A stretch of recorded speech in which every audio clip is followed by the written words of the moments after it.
Pasok kayo. Salamat. Ako nga pala si Gino. Apo ako ng may-ari ng apartment building. Ako naman si Jasmine. Elena. Nice to meet you, Gino. Nice to meet you too. Nga pala, wala si Lola Rosita. Kaya ako na muna magpapakita sa inyo ng paupahan. Hindi ko alam ang presyo. Kararating ko lang din sa baryo na to kahapon. Naisip ko na wala pa si Lola ngayon. Kaya ganito na lang siguro. Kung magugustuhan niyo ang apartment, magstay muna kayo dito. And then, bukas pagdating ni Lola, saka kayo makipag-usap sa kanya tungkol sa renta. Ay, hindi mo ba siya matatawagan? Sinubukan ko na eh. Pero hindi kasi sanay sa cellphone si Lola, kaya hindi siguro napapansin. Pero sigurado naman akong bukas ng umaga, nandito na yan. Ganun ba? Medyo nag-aalala kasi ako eh. Baka masyadong mahal para sa nakalaan kong pera. Huwag kang mag-alala. Pangalawang bisita ko na dito sa Cebu. At dito sa apartment na to, lagi akong umuupa. Mura lang paupa ni Lola Rosita. Ganun ba? Naku, salamat naman. Kung ganon, dito, sumunod kayo sa akin. Ito yung unang unit. Ang alam ko, mas mura to dahil studio type siya. Ito namang pangalawa, bakante rin yan. Eto, kompleto talaga.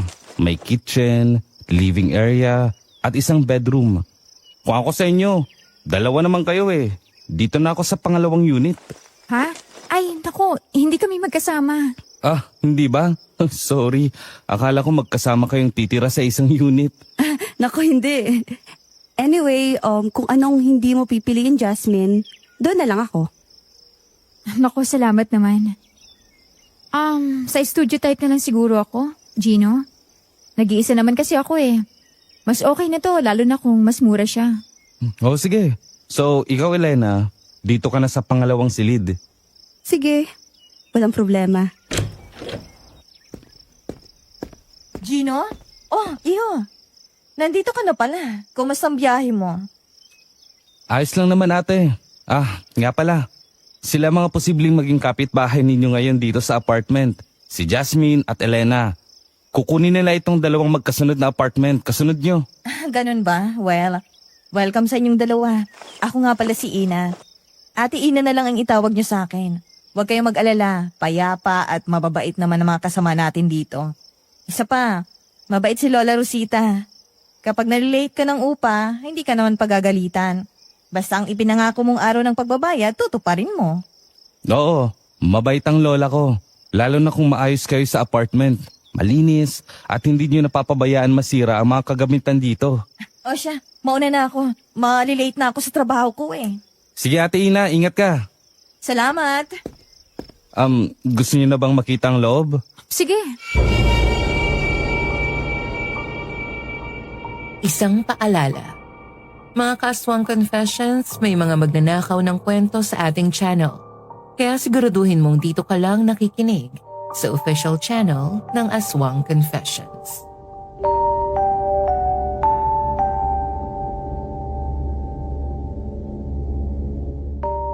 Magandang araw po, Miss Ligaya.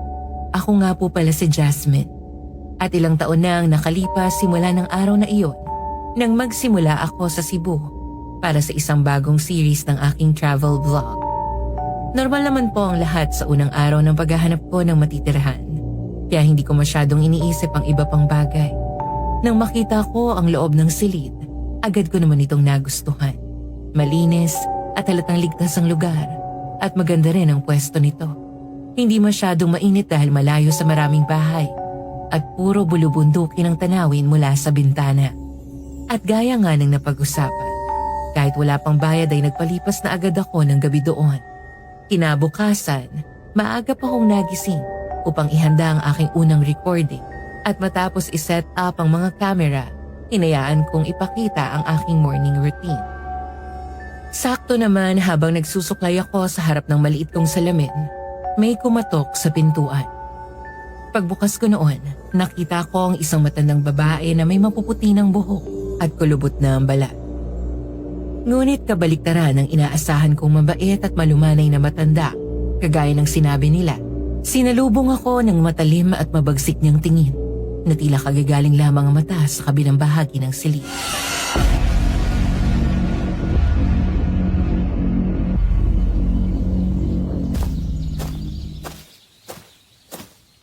Good morning po. Kayo po ba si Lola Rosita? Ay, ako nga. Pasensya ka na sa busangot kong mukha. Naiinis lamang ako sa aking apong si Gino. Kung sino-sino na lamang kasi ang tinatanggap sa paupahan. Po? May problema po ba? Umupa na sa akin ang kalapit apartment mong yan. Hindi ko gustong ugali niya. Salaula din siya sa mga gamit. Talagang doon pa siya umupa sa may kwarto. Pero hindi naman marunong maglinis. Teka, si Elena po bang tinutukoy ninyo? Yun nga, Iha. Hindi ko naman na matanggihan. Nabayaran na pala si Gino kagabi pa. Yung ganun po ba? Oo nga pala. Ang upa sa kwarto na ito ay 2,000 kada buwan. Bukod dito ang tubig at kuryente. May internet din ako dito, kaya kung gusto mong makikonek, madadagdagan ang babayaran mo buwan-buwan. Ganun po ba? Okay lang naman po. Kailangan ko rin po kasi. Sige, Iha. Mabuti nang malinaw ang usapan para walang reklamo sa mga susunod na araw. Opo. Sige po, Lola. Pakitype na lang po dito ng bank details mo. Tapos isisend ko na po sa inyo yung bayad. Ay, nako, Iha. Wala akong mga ganyan. Cash na lang. Ganun po ba? Okay lang po ba kung ibibigay ko na lang po sa inyo mamaya? Magwi-withdraw muna po ako sa labas. Kay Gino mo na lang iabot, Iha. Dahil nasa kauna-unahang silid lang naman siya sa unang palapag. Ako kasi sa likod ng building pa ito nakatira, sa lumang bahay namin ng aking asawa. Ganun po ba? Sige po, Lola. Ibibigay ko na lang po kay Gino. Sige, Iha. Mauna na ako. At ikaw, sabihin mo sa akin kapag may ginawang kabalasubasan ng kapitbahay mong yan. Opo. Sasabihin ko po sa inyo kaagad.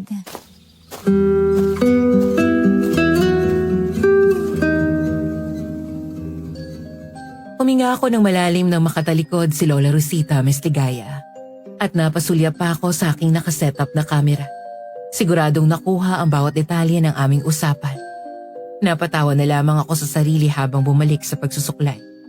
At kasabay nito ay sinimulan kong maglagay ng manipis na makeup para mas maging komportable sa harap ng kamera at handa sa anumang recording na gagawin ko. Nang matapos yon, inayos ko na rin ang apartment. Tiniyak ko na maayos sa mga gamit at ang mga kamera ay nakapwesto ng maayos bago ko saglit itong pinatay para makapagpahinga sandali. Ngunit pagkabukas ko ng pinto, hindi ko maiwasang mapalingon sa pagtataka nang makita ko si Elena. Nakatayo sa tapat ng silid ko, nakapikit at may kakaibang aura na para bang may nararamdaman siya na hindi ko maintindihan. Para ba itong may inaamoy na kakaiba sa paligid? Isang halo ng bagay na pamilya, ngunit nakakadismaya na hindi ko naman naaamoy. Miss Ligaya, sa pagtataka ko noon, napilitan akong magsalita kahit na medyo nawiwirduhan ako sa kilos niya. Parang may mensahe siyang sinusubukang iparating na hindi ko pa lubos na uunawaan. At iyon ang nagbigay sa akin ng halo ng kaba at kuryosidad ng sandaling iyon.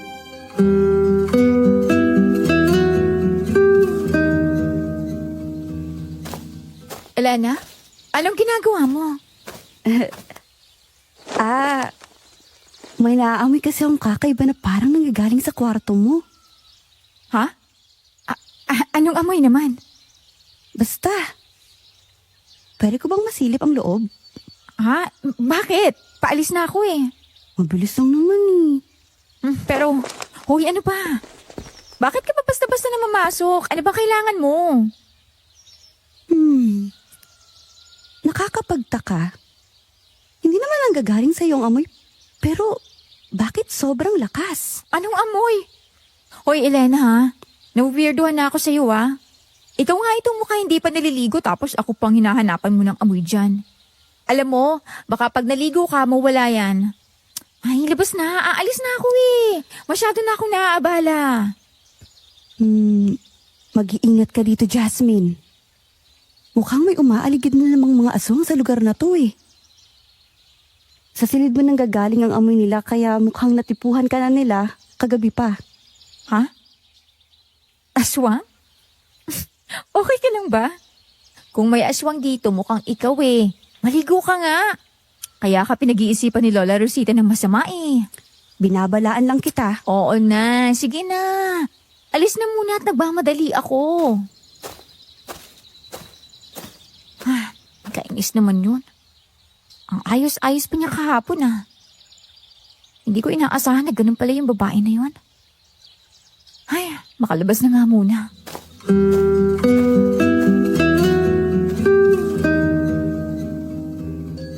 Tumuloy ako sa bala kong araw na yon, Miss Ligaya. Matapos akong dumaan sa mga magagandang tanawin, mag-record sa mga lugar na yon, at tumikim ng iba't ibang delicacies na maaari kong mailahad sa aking vlog, masaya at maayos ang takbo ng buong hapon ko. Ang hindi ko akalaing mangyayari ay nang makauwi na ako. Nasa unang palapag pa lamang ako ng apartment building nang makaamoy ako ng isang masangsang at kakaibang amoy. Parang malansa at matapang na hindi ko maintindihan kung saan nanggagaling. Agad kong inilibot ang paningin sa paligid. Sinikap kong hanapin ang pinagmumulan. Ngunit tila walang kahit anong bagay na nagdudulot ng ganong amoy sa paligid. Ang bawat hakbang ko ay nagdulot sa akin ng konting kaba. At kahit na hindi ko maintindihan, naramdaman kong may kakaibang nangyayari sa paligid. Kaya naman, kahit na hindi ako mapakali, nagtaklob na lamang ako ng ilong at dahan-dahang kumatok sa pinakaunang kwarto. Sabik at takot sa parehong oras na malaman kung ano ang maaaring dahilan ng mabahong amoy na iyon.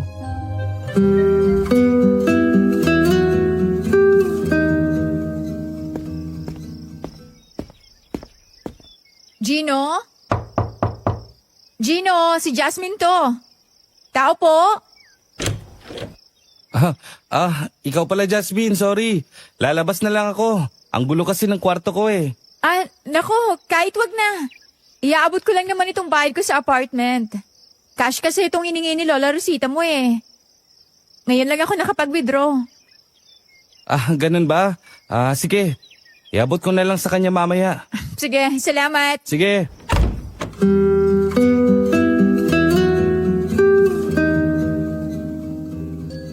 Napakunot ang noo ko sa parang nagmamadaling kilos ni Gino.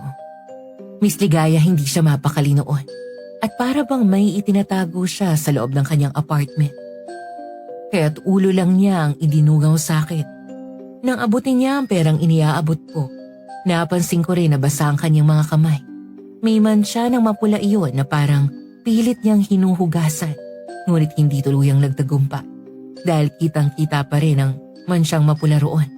Isa pa, malinaw na ang malansang amoy ay nanggagaling sa kanyang silid. Ngunit dahil puro pagtataka pa lamang ang laman ng isip ko noon, umakyat na ako sa ikalawang palapa. Pagdating ko sa harap ng kwarto ko, bahagya akong naririnig ang may hinang halinghing na nagmumula sa silid ni Helena.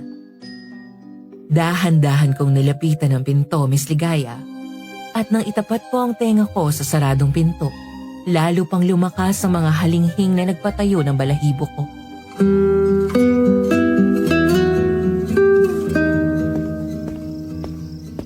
Ano ba yan? Nagdala pa yata ng lalaki dito si Helena. Kadiri naman. Ay, makapasok na nga sa loob. Sandali, iha. Pwede ba kitang maabala? Ako ho? Oo. May iba pa bang tao dito bukod sa'yo, iha? Bakit po? May itatanong po ba kayo? Ay. Ako nga pala si Magdino. Ikaw si Jasmine, hindi ba? Nabanggit ka sa akin ni Rosita kanina. Ako nga po. Ano pong kailangan niyo sa akin? Taga-ayos kasi ako ng mga baradong lababo dito. May tumawag sa akin kanina na may sira daw sa silid na kasunod mo. Ang kaso, hindi naman nagbubukas ang pinto. Kanina pa ako tumatawag. Ganun po ba? Naku, wala po akong number ng nakatira dyan eh. Pero subukan ko pong katukin. Salamat, iha. Matanda na kasi ako. Baka hindi niya marinig ang boses ko at masyadong mahina. Helena? Helena? Naghihintay siya yung tubero. May aayusin daw sa lababo mo eh. Helena! Ay, bakit ba kasi hindi magbukas man lang ng pinto? Ewan ko po. Siya po bang tumawag sa inyo na may problema sa lababo niya? Akong tumawag sa inyo, Mang Dino. Po? Bakit naman? Bakit po kaya hindi kayo pinagbubuksan ni Elena? Dahil hindi naman pala siya ang tumawag. Pasensya na kayo, Mang Dino. Gusto ko lang naman mabulabog si Elena. Kaninang umaga pa kasi siyang napakaingay. Dinig na dinig sa kwarto ko, hindi ako makatulog. Ang kasang babae na yan, hindi naman nagbubukas ng pinto. Eto, Mang Dino. Doblin ko na lang bayad ko sa'yo. Pasensya ka na, ha? Ay nako, yun lang naman palang kailangan mo. Nang abala ka pa, iha. Kung ako sa inyo, pabuksan nyo na yan kay Rosita. Mabuti ako ay bingi na, kaya hindi ko naririnig ang ingay na sinasabi ninyo. Mabuti pa nga. Sige, Mang Dino. Salamat ulit. Pasensya ka na. Sige, mauna na ako sa inyo. Oh, Jasmine, kababalik mo lang ba? Opo eh. Mabuti ka pa. Panggabi ako sa trabaho kaya sa umaga ako natutulog. Pero paano ba ako makakatulog kung puro halinghing at iyak ang naririnig ko sa kabilang silid? May naiyak? Okay lang po kaya si Elena? Huwag mong alalahanin ng babaeng yun. Nakasama ko na siya minsan sa apartment na to. Sadyang weird lang talaga siya. Yun nga lang, nakakabulabog na kasi ng mga nagpapahinga. Oo nga po eh. Nabanggit nga niya sa akin kahapon na umupo na rin daw siya dati dito. Oo, nagbabalik lang yan. Anyway, maiba ako. May trabaho ka ba dito? Wala po. Travel vlogger po ako. Talaga? Ay, hindi kita kilala. Sorry, hindi din naman kasi ako masyadong gumagamit ng gadgets. Hindi pa rin naman po ako sikat. Nagsisimula pa lang po. Okay, kaya pala. Pero, bakit dito mo naman naisipang umupa iya? Ang layo nito sa bayan. Ang mamahal po kasi ng renta sa bayan. Lalo na kung sa mga hotel pa ako pupunta. Kung sa bagay nga. Sige, maiwan na muna kita. Susubukan kong matulog uli. Baka naman patulugin na ako nitong si Elena.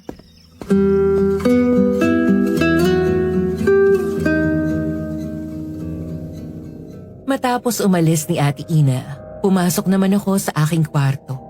At mukhang tumahimik na rin si Helena sa loob ng apartment. Sa sobrang pagod agad akong naghubad ng damit at naligo. Ngunit habang naliligo at nakatapat sa tumutulong shower, nakaramdam ako ng presensya. Para bang may nakatingin sa akin. Inilibot ko ang paningin ko sa loob ng banyo. Ngunit wala akong makitang pwedeng pagmula noon dahil gawa sa semento ang banyo at maayos ang kisame. Kaya inisip ko na baka guni-guni ko lamang ang lahat ng yun. Matapos maligo at magbihis, pumunta ako sa aking higaan. Naupo doon ng maayos at kinuha ang laptop para simulan ng pag-i-edit ng aking vlog para sa araw na yun. Habang inaayos ko ito, muli akong nakaramdam ng kakaibang presensya. Para bang ang mga pader mismo ang nakatingin sa akin. Ang saradong bintana ay lalo pang nagpapapanlaw dahil wala akong nakikitang kahit anong liwanag sa labas, kundi ang madilim na kagubatan at ang malawak na langit na walang kahit isang bituin. Ibinalik ko ang sarili ko sa ginagawa ko, ngunit lalo lamang lumala ang mga nangyayari. Nang sumapit ang 10:00 ng gabi, para bang may kung anong nagwawala sa kabilang silid. Sa silid mismo ni Helena. Nakakarinig ako ng mga nababasag na gamit. Dumadaeng na parang hindi makasigaw ng malakas. Wala akong naririnig na salita. At ang nakapagtataka, Miss Ligay, dahil napakakapal ng sementadong pader sa pagitan namin, ay bakit dinig na dinig ko ang mga ingay mula sa kanyang silid. Sa inis agad akong lumabas para kalampagin si Helena sa kabilang kwarto. Ngunit gaya ng una, walang sagot mula doon at tahimik na lamang ang silid. Inis na bumalik ako sa aking kwarto. Isinara ang laptop at nagpasya na matulog na lang muna. Sa matinding pagod, sa wakas ay nakatulog na ako. Ngunit hindi nagtagal nang magising ako at marinig ko ang malakas na pagsara ng pinto mula sa silid ni Helena. Jasmine? Jasmine, nandiyan ka ba? Gising ka ba, Jasmine? Sandali lang. Ah. Oh. Bakit? Ano yun, Gino? Nakita ko si Elena kanina. Lumabas siya ng apartment. May buhat siyang malaking garbage bag. Parang may laman na kakaiba eh. Anong ibig mong sabihin? Para kasing hugis tao ang laman eh. Ano? Pwede mo ba akong samahan, Jasmine? Samahan saan? Pasukin natin yung kwarto ni Elena. Ano? Paano kung magalit yun? At saka, bakit ngayon pa na gabi? Bukas na lang. Sabihin mo sa lola mo para matulungan ka niya. Hindi pwede. Matanda na si Lola. May stress na naman yun pag nakitang magulong kwarto ni Elena. Kahit na. Bukas mo na lang yan gawin. Hindi pwede. Mamaya babalik na yung panigurado. Paano mo naman nasabi? Mula nung lumipat kayo, lagi siyang umaalis ng alas 12 at babalik ng alas 3 ng madaling araw.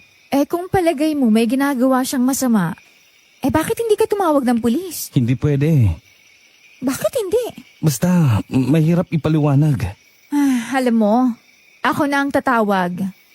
Tanda ko may mga naririnig nga ako kanina eh. Parang nagwawala na. Ewan. Sandali, kukunin ko lang phone ko. Hindi ka pwedeng tumawag sa pulis. Sandali, akin na yan. Uy! Ano ba? Bakit mo naman inago yung phone ko? Tsaka wag ka nga pumasok sa kwarto ko. Sa labas na tayo mag-usap. Hindi, mas maganda kung dito tayo. Tama. Mas magandang plano to. Ha? Ganito na lang. Abangan natin si Elena. Tingnan natin kung anong ginagawa niya sa labas. Tumawag ka na nga lang ng pulis kasi. Hindi nga pwede. Sinabi ko na sa'yo kanina pa, di ba? Bakit nga? Basta.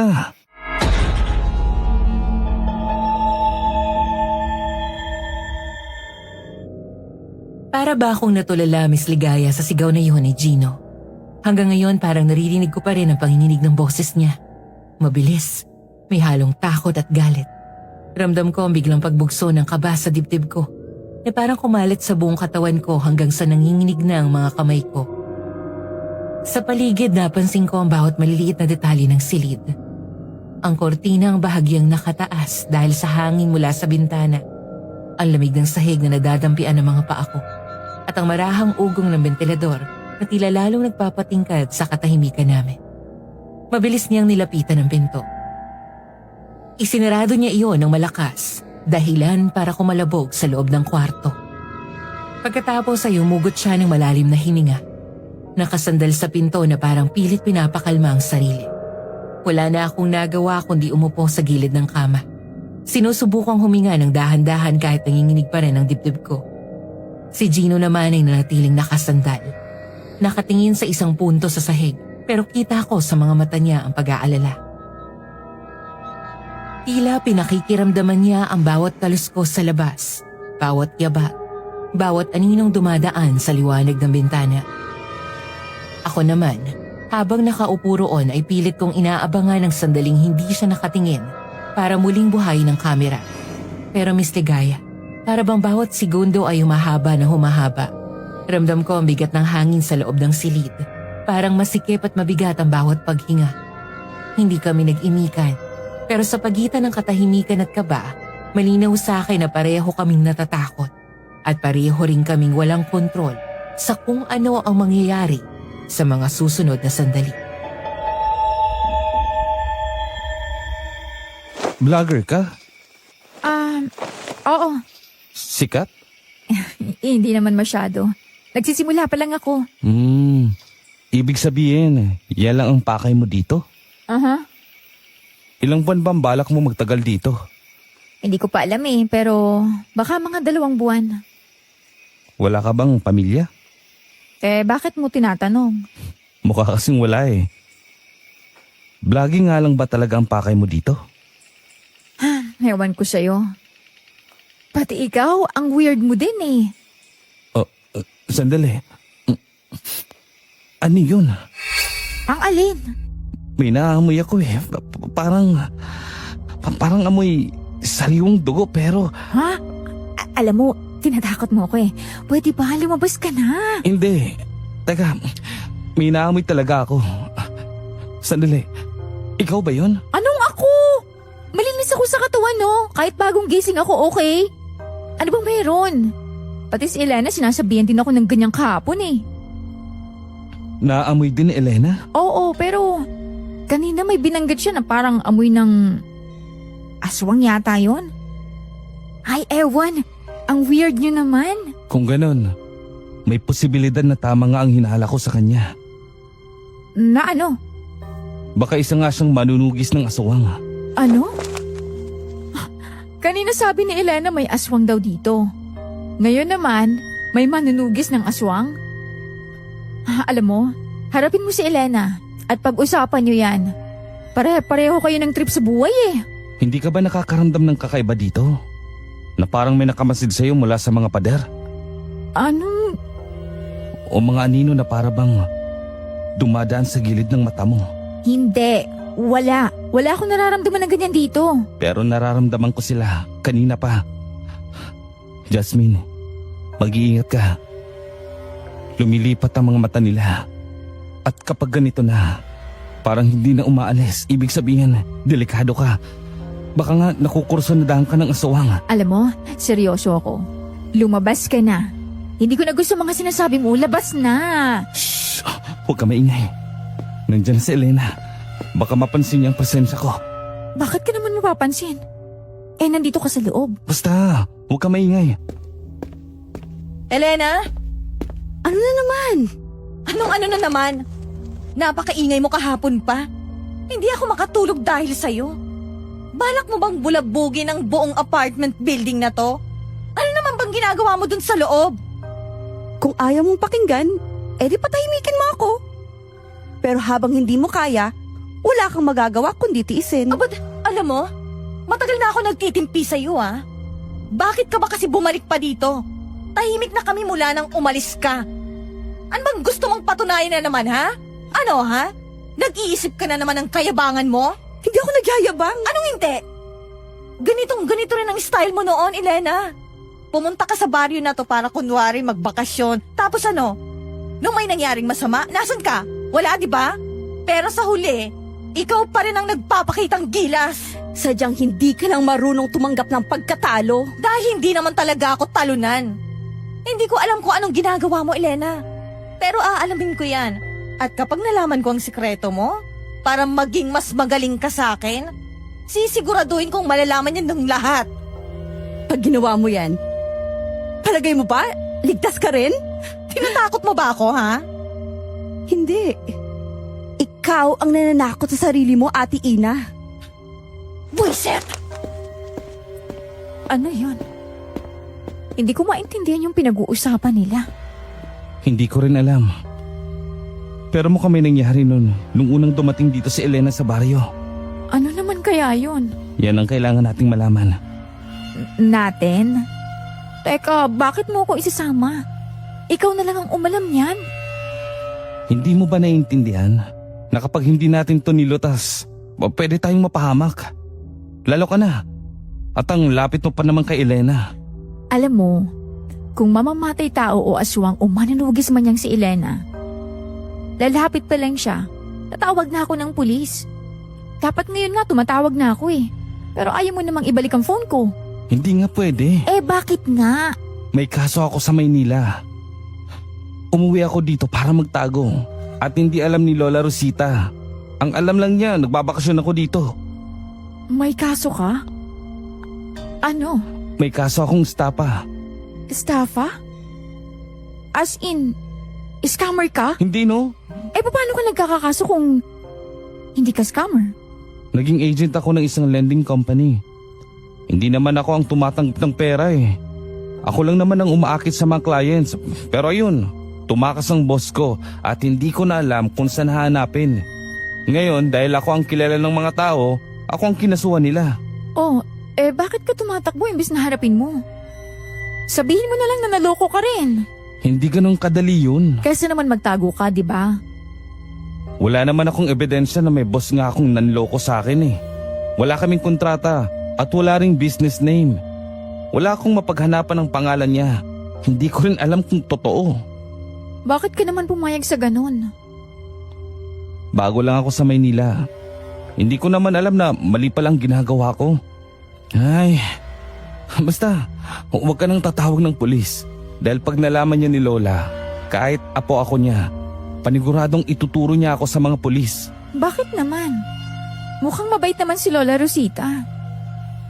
Mabait si Lola, pero ayaw niya sa mga taong hindi sumusunod sa batas. Anong balak mo ngayon? Aalamin ko kay Lola ang tungkol sa nangyari nun dito sa apartment. Kung hindi mo ako sasamahan, okay lang sa akin. Napakamot ako sa ulo ko noon, Miss Ligaya, dahil hindi ko talaga alam kung ano ang tama kong gagawin. Kahit gaano ang takot at pagkabahala na nararamdaman ko sa loob ng apartment, pwede rin namang guni-guni ko lang yun. Baka panaginip o overthinking lang nagpapalaki ng pakiramdam ko. Ngunit sa kabila ng pag-iisip na yun, may kakaibang kaba at takot na hindi ko maipaliwanag, na para bang may mas malalim na nangyayari sa paligid kesa sa nakikita ko. Bigla akong napatingin sa kamerang nakapatong sa desk at doon, biglang pumasok sa isip ko ang isang ideya, Miss Ligaya. Bakit hindi ko tulungan si Gino habang ginagawa na rin ang layunin ko sa lugar na iyon? Sa madaling salita, gagawin kong documentary ang kwento sa likod ng apartment na yon at sa misteryosong katabing apartment. Isang pagkakataon para hindi lang maibahagi ang aking vlog, kundi matuklasan ang kabuang kwento at katotohanan sa likod ng kakaibang nangyayari. Kaya naman bago pa maisarado ni Gino ang pinto, agad ko siyang pinigilan noon, Miss Ligaya. At sinabing, sasama ako sa kanya kahit na may takot sa dibdib. At ramdam kong kailangan kong malaman ang lahat-lahat at tulungan siya sa abot ng aking makakaya.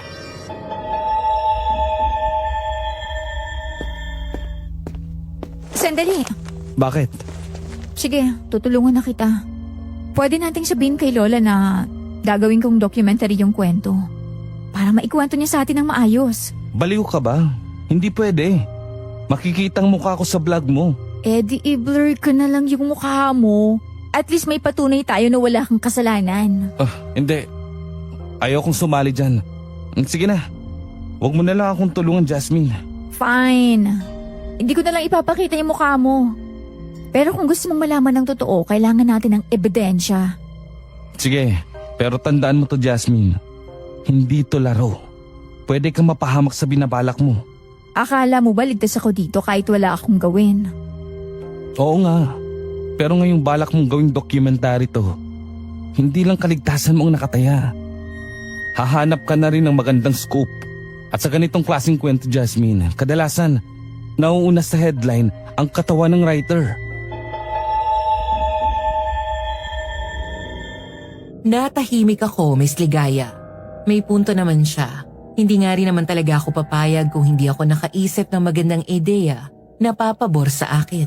Pero pag nasimulan ko yon, may posibilidad talagang hindi ko na ito bibitawan at maghahagilap pa ako ng mas maraming impormasyon.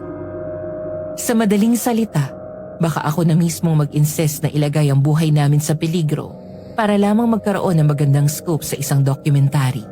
Pero dahil bata pa ako noon, Miss Ligaya, mapangahas at kadalasan ay hindi pinag-iisipan ng mabuti ang mga desisyon, iginiit ko pa rin kay Gino na sasama ako at tutulungan siya. Kinabukasan maaga pa kong nagising.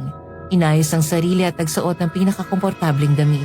Wala rin akong nilagay na makeup sa mukha. Para mas magmukhang natural at para mas madala ang mga viewers sa eksena kapag sinimulan ko nang i-upload ang documentary. Nung umagang yon, Miss Ligaya, tanda ko pa ang sarili kong nagpapalakpak sa tuwa habang bumubuo ng mga ideya sa utak ko. Isang travel vlogging na nauwi sa paranormal activity at mystery solving situation dahil sa creepy na apartment na tinutuluyan ko.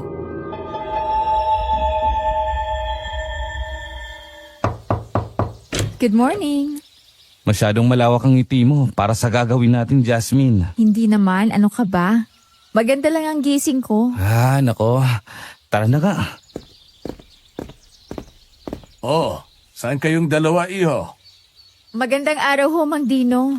Magandang araw po. Magandang araw din. Papunta ba kayo kay Rosita? Opo. Nako, maya-maya kayo pumunta. Aba na pa si Rosita. May bisita siyang mga pulis. Mukhang may hinahanap. Ho? May puliso dito?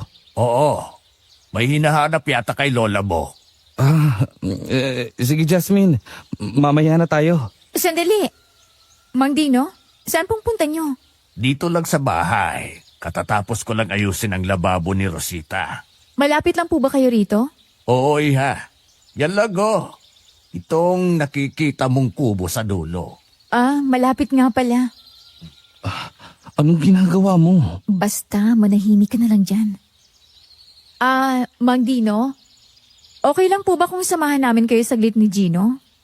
May itatanong lang po sana kami. Ano naman yon? May research po kasi akong ginagawa. Kailangan ko lang pong alamin ang normal na buhay ng tao. Gaya ng trabaho niyo po o pagiging tubero. Kaya naman pala. Kaya pala papunta kayo kay Rosita. Ganun na nga po. Sige, hali kayo. Sumunod kayo sa akin. Saktong-sakto. May binila akong malagkit na kakanin. Masarap kainin ito habang may kakwentuhan. Naku, oo nga po, Mang Dino. Ang tagal ko na rin hindi nakakakain ng mga kakanin. Sumunod kami ni Gino kay Mang Dino, Miss Ligaya. Pagdating namin sa kubo, agad niya kaming pinapasok sa loob. Habang si Gino ay abala sa pagsasara ng kortina sa mga bintana. Tanda ko noon na ako naman ay iniayos agad ang aking kamera sa pwesto. Si Mang Dino naman ay nagtitimpla ng kape. Kaya nagkaroon ako ng oras na ilibot ang paningin sa paligid. Kumpara sa inaasahan ko sa isang matandang lalaking kagaya niya. Malinis ang kanyang bahay at wala masyadong kalat. Kita ko rin naman na mga plato at baso niya ay tigi-isang piraso lamang na parang nakalaan talaga para sa kanya. Kaya naman na magtimpla siya ng kape, nakangiti ako ng kaunti nang makita kong ang dalawa ay nakalagay sa malinis na cup noodles. Si Gino naman ay masyadong alerto noon. Panayang silip niya sa paligid, pabalik-balik at hindi mapakali sa kanyang pwesto. Kaya naman nang mahuli ko ang balikat niya, inutusan ko siyang maupo sa harap ng lamesa.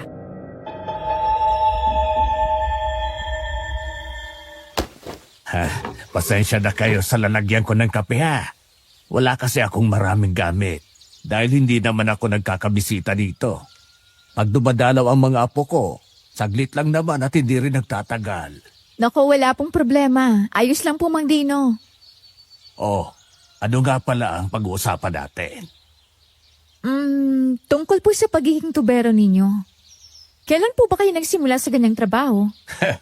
Nako iha, binata palaga ko. Ito na ang trabaho ko. Kaya kung pag-uusapan natin kung gaano kakomplikado ang mga napagdaanan ko, nako, hindi ko na maalala pa ang iba. Ay, ganun ho ba? What if ganito na lang po? Hindi ba't kayo lang naman po ang tubero sa baryong to? Oo. Mag-focus na lang po tayo sa iisang lugar. Saan ba? Alam ko na. Sa apartment building na lang po ni Lola Rosita. Ano po yung mga karanasan ninyo dun sa apartment na bilang tubero? Talaga bang ang pagiging tubero ko ang pakay ninyong malaman o ang tungkol sa apartment mismo? Sorry po Mang Dino. May gusto po sana kaming alamin eh. Ano ba yon? Kung kaya ko namang sagutin, sasagutin ko. Hindi nyo naman kailangang pahirapan pa ang mga sarili ninyo. Pasensya na po. Wala yon. May mabalik tayo. Ano ba ang kailangan nyong malaman? May mga nararamdaman po kasi kaming kakaiba sa apartment na eh. At hindi rin po namin alam kung bakit parang may kinalaman doon si Elena. Bakit? Ano ba ang mga nararamdaman ninyo? Hindi ko naman po sigurado kung anong ginagawa niya sa loob ng kanyang apartment. Pero lagi pong maingay eh. O kaya naman po parang may nagwawala sa loob. Tapos kagabi po, lumabas siyang may dala daw na garbage bag. Napaka-unusual po kasi nakapagtataka po eh. Totoo po. Ako po ang nakakita nun kagabi. At saka, Mang Dino, may sasabihin din po pala ako. Ano yon? Hindi ko po maipaliwanag eh. Pero tuwing mapapadaan ako sa unit ni Jasmine, nakakamoy ako ng kakaiba. Parang malansa o mabaho na hindi ko maipaliwanag. Sa kwarto ko lang ba talaga, Gino? Oo eh. Bakit iya? Hindi mo ba naaamoy? Hindi po eh. Normal lang naman sa akin ang apartment ko. Actually, bukod sa weirdness ni Elena at dun sa mga naririnig ko, hindi naman po ako masyadong nakakaramdam ng kakaiba dun. Wala din naman po ako napapansin sa kanya na pwede kong isipin na masama siyang tao. Walang dugo o kung ano man. Kapag lumalabas po siya, maayos naman lagi ang kanyang postura. Pero sigurado naman ako sa nararamdaman ko eh. At saka magsisinungaling ba naman ako dahil lang sa amoy? Sandali. Naalala ko kagabi. Nung umuwi ako galing bayan, nasa bukana pa lang ako ng building, nakakaamoy na rin ako ng balansang bagay na hindi ko alam kung bakit. Tapos nung kinatok kita sa unit mo para ibigay yung renta ko kay Lola Rosita, tanda ko na sa loob ng unit mo nga, nanggagaling yung amoy. Akala ko nga kung anong ginagawa mo eh. Basa kasi yung kamay mo tapos parang may mapula-pula. At ayaw mo pang lumabas ng maayos sa kwarto mo na para bang may tinatago ka? Ano? Kaya ba ayaw mo akong papasukin sa unit mo kagabi? Iniisip mo ba na may ginagawa akong masama? Ganun na nga. Pintura lang yung nasa kamay ko. Nagpipinta kasi ako, Jasmine. Ganun ba? Muko. Pasensya na kung napag-isipan kita ng masama. Kung nakakaramdam na kayo ng mga ganyan, bakit hindi kayo tumawag ng pulis?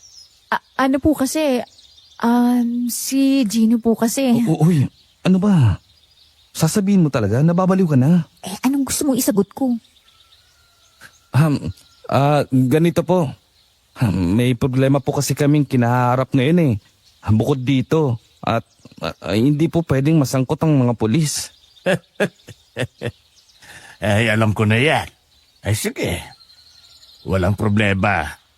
Mabalik tayo. Ano nga ulit ang kailangan ninyong malaman sa akin? Kilala niyo po ba si Elena? Narinig po kasi naming bumalik na daw po ito eh. Yung isa sa mga kasama namin sa apartment. Mukhang matagal na raw po talaga nang bubulabog si Elena sa ibang katabing units. Matagal ko nang kilala si Elena. Kilala ko siya dahil halos araw-araw siya magpaayos sa mga linya ng tubig niya. Hindi ko alam kung bakit, pero kung hindi barado, ay walang supply sa silid niya at tanging sa unit lang niya. Ang alam ko po, kanya-kanya ng linya ng tubig ang bawat unit para hindi sila mag-agawan sa supply. Para kahit sabay-sabay silang gumamit, walang problema. Ganun na nga. Pero itong kay Elena, parati na lang sira. Hindi naman siya nagreklamo kay Rosita, kaya nung una, hindi rin nalalaman ng matanda kung hindi ko pa nabanggit. Ano pong ginawa ni Lola nung malaman niya? Noong isang araw na wala si Elena sa bahay, kadalasan kasi sa gabi siya wala. Pumasok kami. Pinatingnan ni Rosita ang unit para sada alamin kung may kailangang palitan o kung anong nangyayari sa mga linya niya. Pero pagbukas sa amin, bumungad sa amin ang malalaking plastik ng basura na may lamang iba't ibang kagamitan, kagaya ng lagari, mga itak, samurai, napakarami. Nakakala mo'y ipunan ng sandata ng hapon ang unit na yon. Palibasa at walang silid, kitang-kita namin lahat ang nandoon. Walang silid? Oo. Ang alam ko, nung una siyang pumunta dito, doon siya nakatira sa kauna-unahang unit sa ikalawang palapag. Po? Ay, oo nga pala. Nakita kita doon ha. Iya. Parang bubuksan mo yung pinto, hindi ba? Ibig sabihin, ikaw ngayon ang umuupa sa kwartong yon. Opo. Iyon lang po bang nakita niyo? Yun lang? Bakit may iba pa ba kayong inaasahan? Ang ibig po niyang sabihin ay kung hindi niyo po ba napapansin yung mga gamit na yon kapag nag-aayos kayo ng lababo niya? Hindi eh.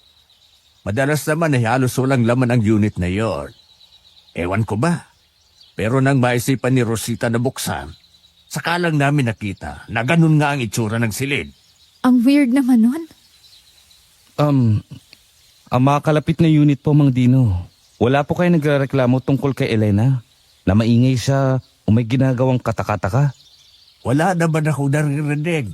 Pero siguro, mas mabuti kung kay Rosita nga ninyo yan itanong. Dahil mas alam niya ang mga nangyayari sa kanyang mga tenants. Sige po, Mang Dino. Salamat po. Mauna na po kami, Mang Dino. Ay sige mga anak. Pag halimbawa po may naalala kayong napansin nyo noon kay Elena o kahit sa buong apartment, sana po masabi ninyo kaagad sa amin. Ay walang problema. Ang sa akin lang, mag-iingat kayo sa pinapasok ninyo. Hindi ito basta-basta mga iha. Hindi man namin nalaman noon ang totoong mga nangyayari.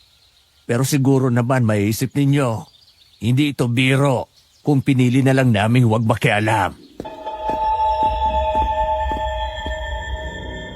Umalis kami na para bang bitbit sa aming balikat ang mga bili ni Mang Dino, Miss Ligaya. Nang sabihin niya sa amin ang nakita niya noon, hindi ko lubos maisip na ang ilang gabi ko ng pagtutulog sa unit ay ang dating tinitirhan ni Helena. Habang naglalakad, nakatingin ako sa camera ko para ihanda ang susunod na recording. Maayos naman ang kuha sa pagtatanong namin kay Mang Dino. Kaya nawala ang pag-aalala ko sa isip ko at napalitan ng kaunting ngiti sa mga oras na yon. Hindi agad kami tumuloy sa bahay ni Lola Rosita. Sa halip pumunta kami sa kalapit na parke na tila hindi na pupuntahan ng mga tao dahil na rin sa taas ng mga damo doon. Naupo kami sa katamtamang laki na wooden chair na saktong parang nakatago sa ilalim ng malaking puno ng mangga kung saan may sapat na siwa para makita namin ang bahay ni Lola Rosita. Sa labas nakaparada pa rin ang sasakyan ng pulis, ngunit wala kaming napapansing kakaiba. Kaya hindi rin ako nag-aalala sa mga oras na yun. Alam mo Jasmine, sa totoo lang, kapag pinag-isipan ko lang ng masasama ang mga tao base sa kanilang kilos, kasama ka sa mga kahina-hinala. Kahina-hinala na ano naman? Kahina-hinala na nagkukunwaring wala kang ibang pakay dito sa baryo. Pero may iba palang intensyon. Alam mo, hindi ko alam kung bakit mo naiisip yan. Pero sigurado ako na wala akong masamang intensyon sa baryong to. Ang gusto ko lang talaga ay magbagong buhay. Bakit? Ano bang kwento mo? Wala ka na doon. Basta, alam ko sa sarili ko na wala akong ginagawang masama. Teka nga, sa ating dalawa mas weird kay, alam mo yon? Sino ba ang bigla-bigla na lang kakatok sa pintuan ng ibang unit para lang mambulabog at mag-claim na may manunugis ng aswang sa apartment? Ikaw, di ba? Natural lang sa reaksyon ko yun. Hindi naman iba ang mga ganyan eh. Lumaki ako sa lola ko, nakasama sa pagtuturo ang mga kababalagan ng mundo. Malamang, kapag may napapansin akong kakaiba, naisip ko na baka ganun. Oh, bakit mo naman naisip na ako yung weird ha, Gino? Dahil kagabi, nung pumasok ako sa kwarto mo, ramdam ko na parang gusto mo akong ibidyo. Pero hindi mo magawa kasi nakatingin ako sa'yo. Tapos nung nabanggit ko na aalamin ko ang tungkol kay Elena, nagpanik ka at balak mo pang tumawag ng pulis. Oh, anong masama doon? Vlogger ako. Malamang lahat ng ginagawa ko gusto kong i-video.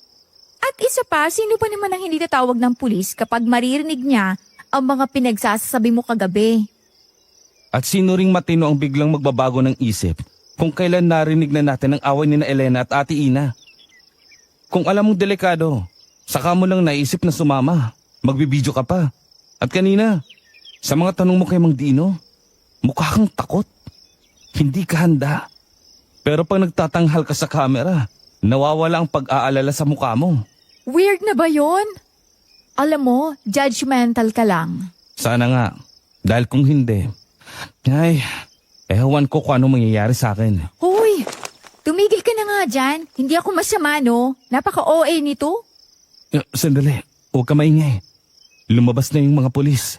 Oo nga. Mukhang kalmado na si Lola Rosita.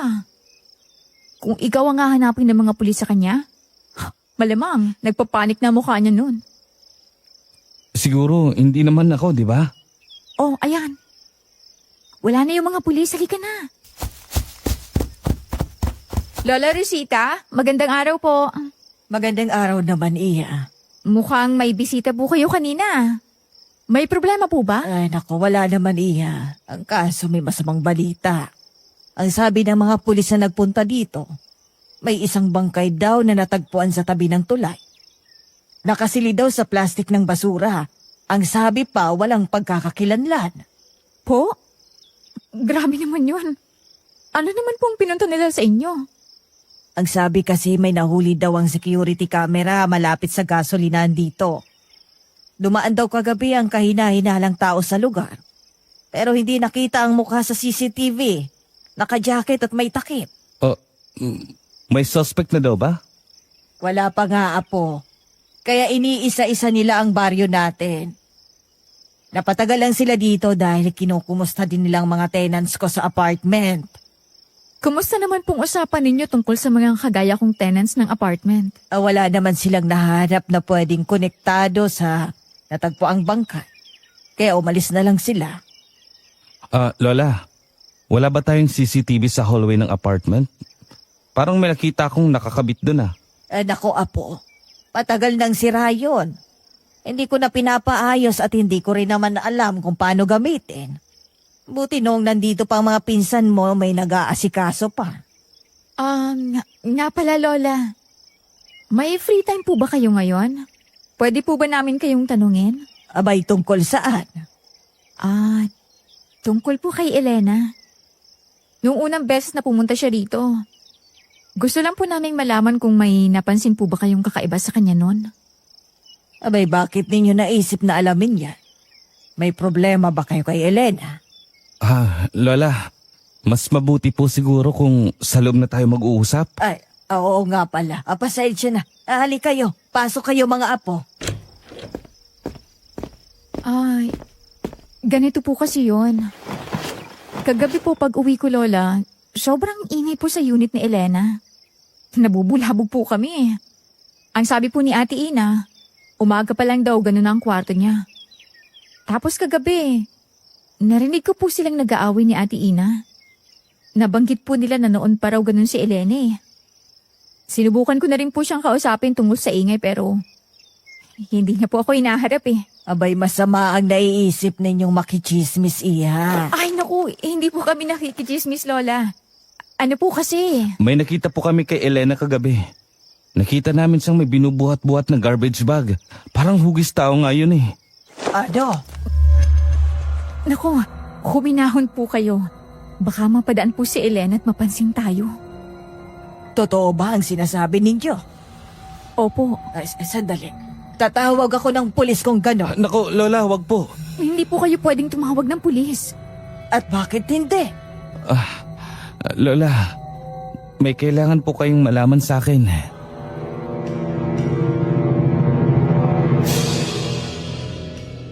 Wala nang nagawa si Gino kundi aminin ang katotohanan tungkol sa kanyang tinakbuhang kaso noon, Miss Ligaya.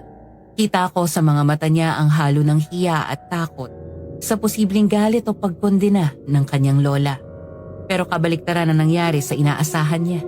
Imbis na magalit, ramdam ko kung paano bumalot ang awang-awa at habag sa buong pagkatao ni Lola Rosita sa sinapit ng kanyang apo.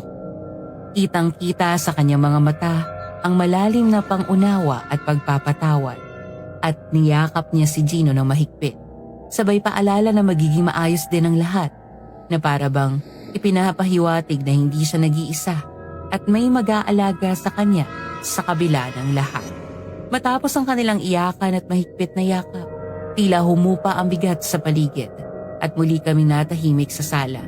Halos ramdam ang pulso ng katahimikan. Ako naman, habang nakaupo ay tahimik na nagmamasid, Miss Ligaya.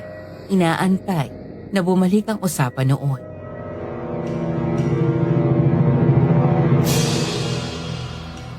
Anong kayo ng balak niyong gawin? Kung hindi pwedeng tawagan ng pulis, anong plano niyo?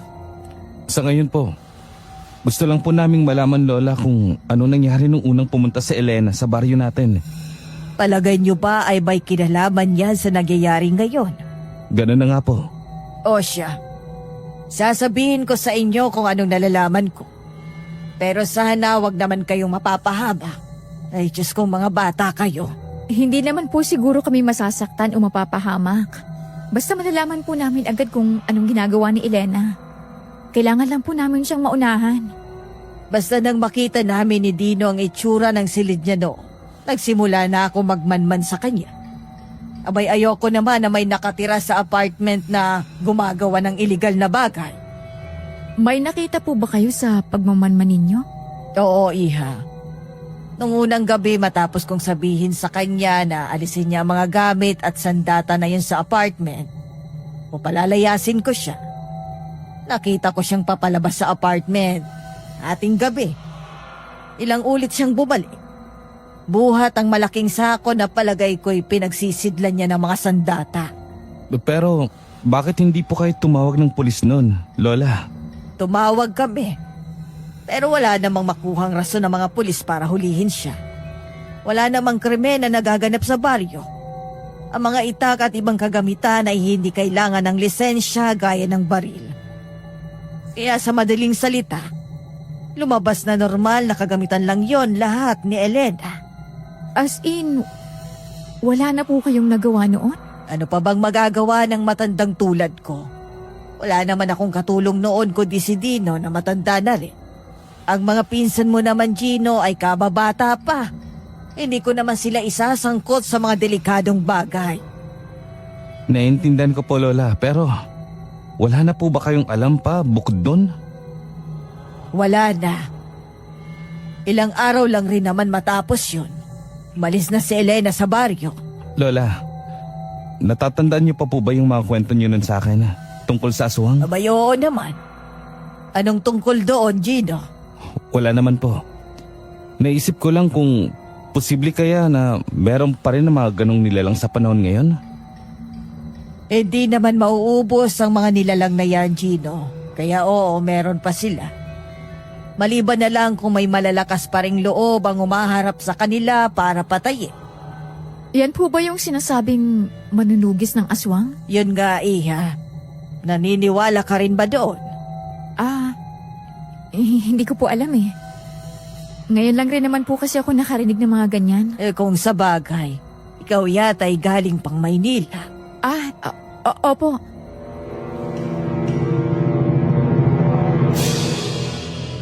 Natapos ang usapan namin noon, Miss Ligaya, at umalis kami ni Gino sa bahay ni Lola Rosita.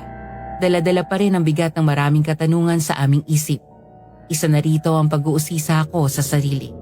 Kung bakit ba ako naiengganyo upang alamin o anong klaseng tao si Helena. Bakit parang may hindi ako maipaliwanag na lakas na siyang nagtutulak sa akin na sumunod sa mga nangyayari sa paligid niya. Idagdag pa ang nakakakilabot na balita na bumungad sa amin ng umaga. Ang bangkay na natagpo ang walang lamang loob na para bang nagbigay ng kakaibang dahilan para lalo ko pang samahan si Gino sa kanyang pag-iimbestiga. Kahit alam naming posibleng humantong iyon sa panganib.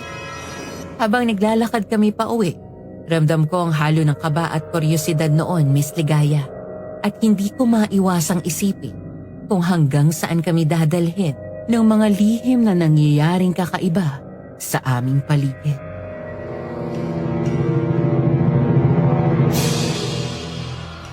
Bakit nga pala inaalam mo ito, Gino? Anong klaseng tanong naman yan? I mean, ako kasi curious ako. Parang interesting na scoop ito para sa vlogging ko. Ikaw, bakit curious ka? Kailangan pa ba may rason? Aba, oo naman. Bakit hindi? Pwede naman talagang ikapahamak natin to. At isasaalang-alang mo ang buhay mo para sa vlogging? Ikaw nga, para lang sa wala. May rason ako. Pero hindi ko sasabihin sa'yo. Bahala ka na.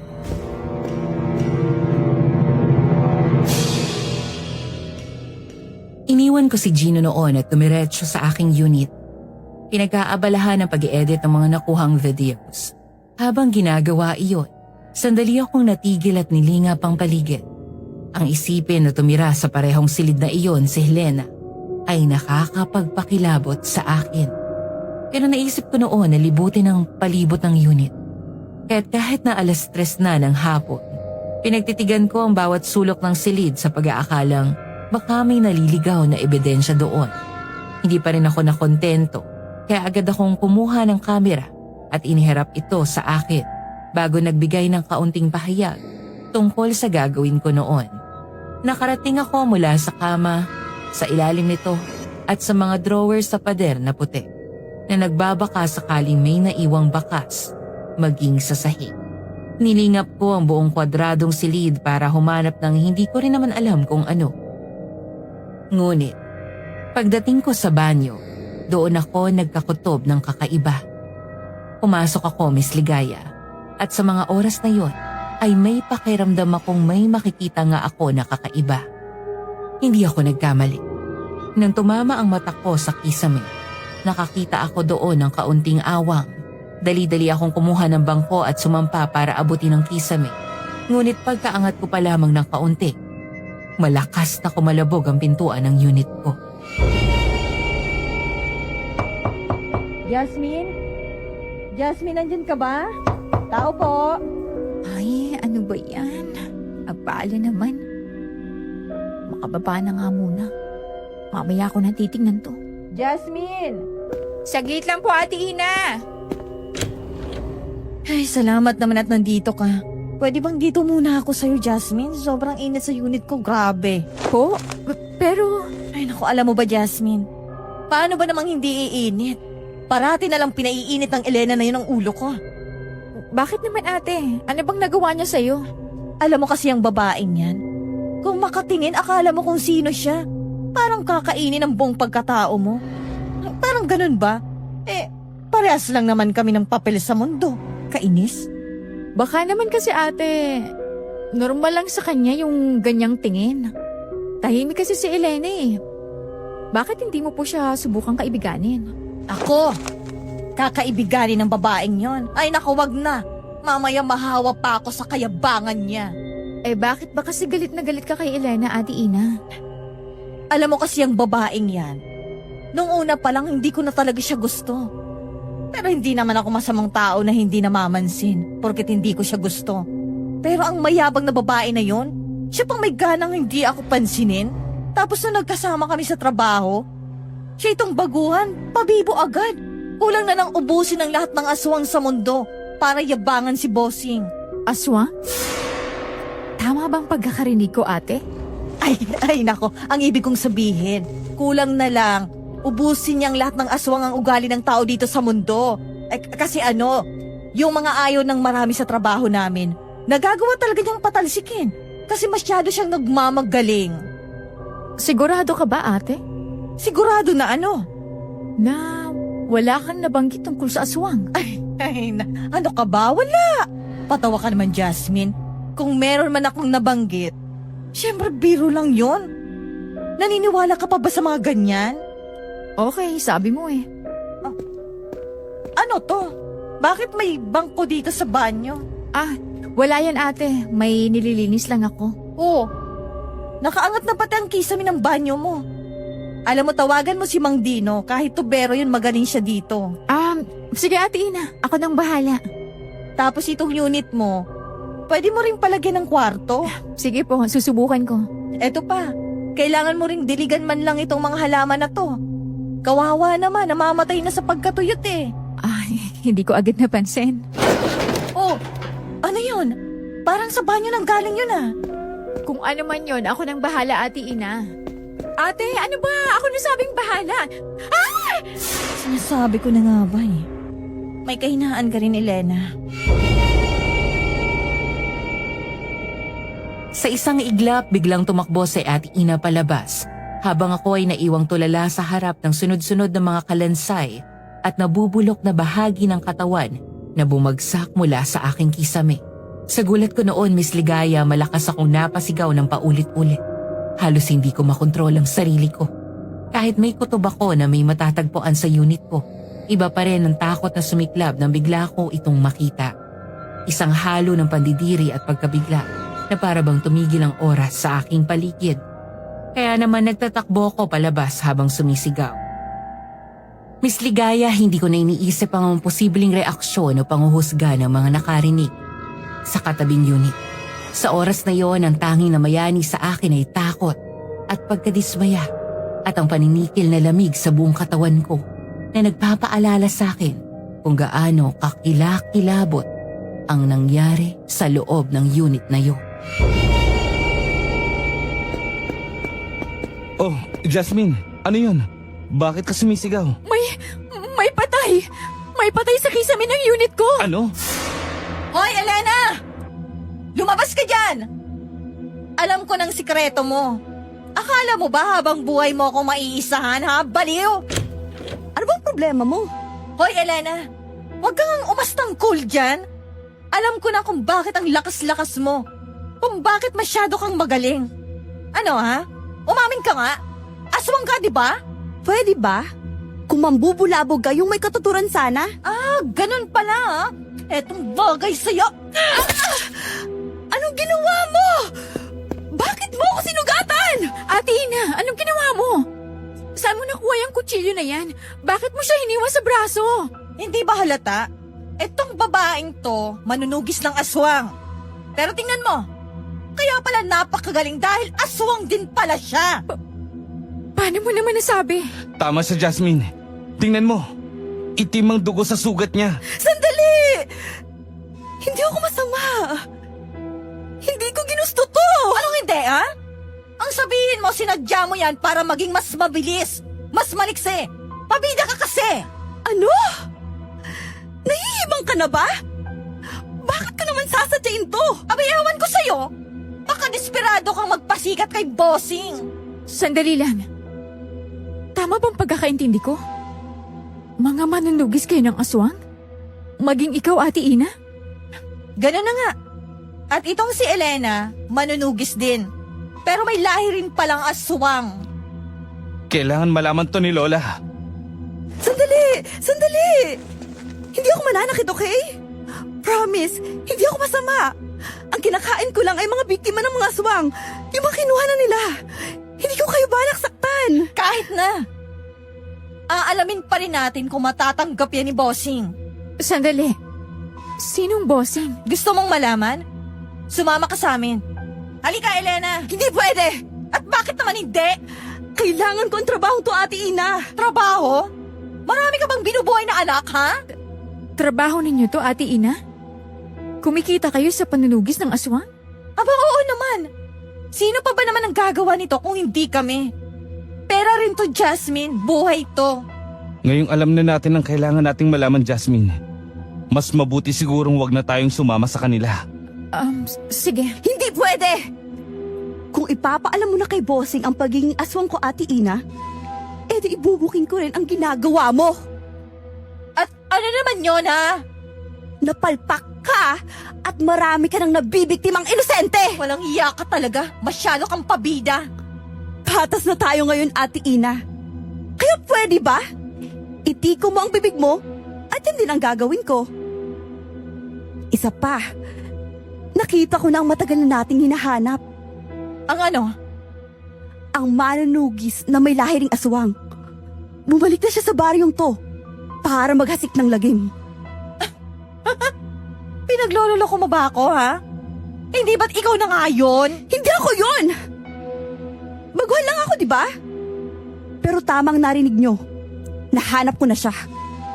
Wala tayong oras dito, Jasmine. Tara na. Jasmine! Ano? Hindi ka ba ba aamin?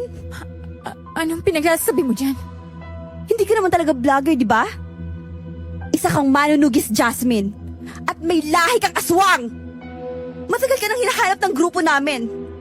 At ang makakahuli sa'yo, may malaking gantimpala. Ibig sabihin, sinadya mo talaga magpalay sa aswang? Para masundan mo si Jasmine, ganun ba? Teka, hindi ko alam ang sinasabi ninyo. Nung unang pumunta ako sa baryong to, ramdam ko ng presensya niya eh. Pero nahuli na ako. Nakaalis na siya noon. Ano? Ngayon ko lang naman nakita si Jasmine sa baryong to, ah. Akala mo ba talaga dayuhan lang siya? Nalaman kong dito isinilang ang manunugis na aswang na hinahanap natin. Bumalik siya dito para bisitahin ang sinilangan niyang baryo. At malamang, para maghasik ulit ng lagim. Nababaliw na kayong lahat. Tara na, Gino. Sabing walang aalis eh! Jasmine! Ano ba? Bakit mo siya inuntog? Shit! Hindi ako papayag na ikaw lang ang makikinabang sa malaking isda na yan, Elena.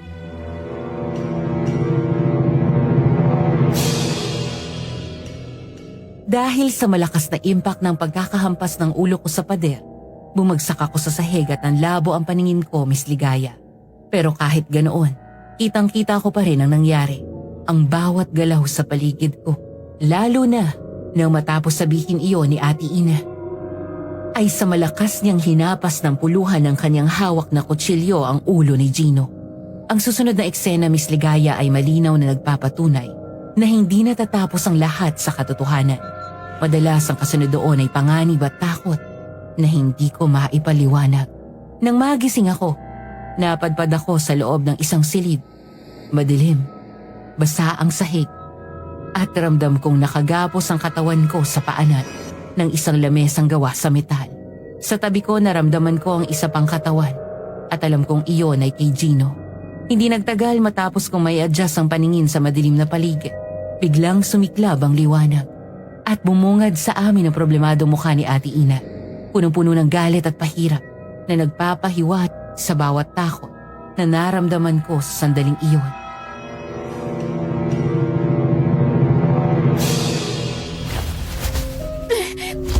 Ate Ina, anong ginagawa mo sa akin?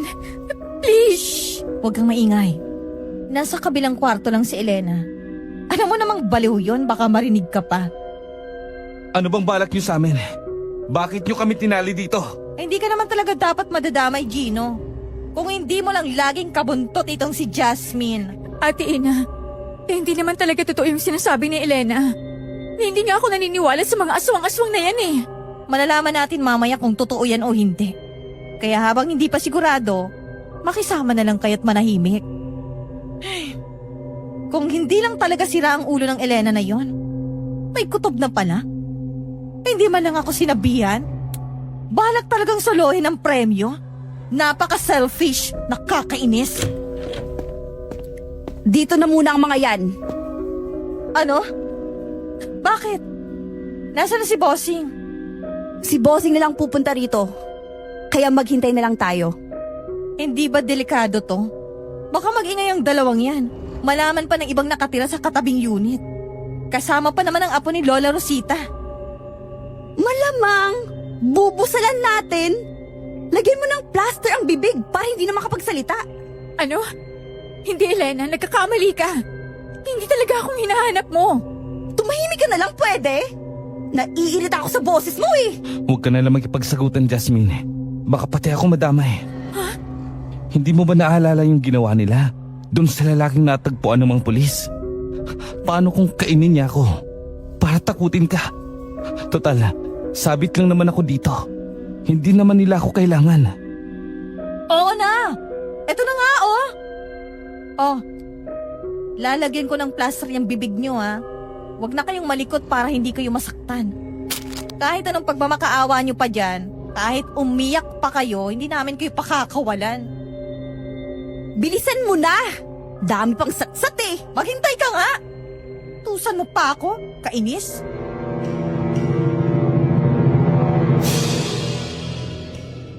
Nilagyan ni Ate Ina ng plaster ang bibig ni Gino. Sa mga oras na yon, Miss Ligaya, para bang parehong malalim ang iniisip namin. Tahimik ako at ganon din si Gino. Ni isa sa amin ay walang gumagawa ng kahit anong bagay para makawala. Tahimik lang kami, para bang parehong nag-iisip ng malalim. Hanggang sa biglang tumunog ang cellphone ni Helena. Nang sagutin niya ito, hindi namin narinig ang kabilang linya.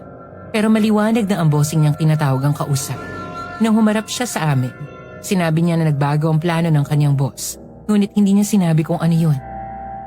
Ang susunod na mangyayari, Miss Ligaya, ay ang bagay na tuluyang magbibigay sa akin ng bangungot. Sa lahat na nangyari, hindi na namin namalaya na sumapit na pala ang gabi.